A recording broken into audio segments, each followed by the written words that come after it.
इतने दिनों से ये आसमां भी सोया नहीं है, इसको सुला दे। बोल हल्के हल्के, बोल हल्के हल्के।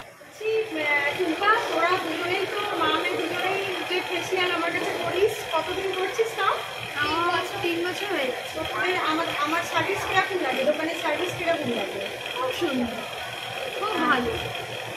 আর তোরা মানে কোনো রকম তোদের মানে কোনো অবজেকশন? না না, একদমই না। আর আমরা কারোর কথা শুনেও আসি না যে খারাপ হয়েছে, এই হয়েছে, ওই হয়েছে। আমরা নিজেদেরটা বুঝি, নিজেদের ভালোটা বুঝি, সেই জন্যই আসি যে হ্যাঁ আমাদের মুখের এটা বুঝতে পারি, যে আমাদের মুখটা গ্লোটা বুঝতে পারি, যে গ্লোটা কেমন লাগছে, কেমন হচ্ছে, সেই জন্যই আমরা আসি। নাহলে সমাজসেবা থেকেই আসতাম, এতদিন ধরে করতাম কি বলে, এই জন্যই আসি। Thank you.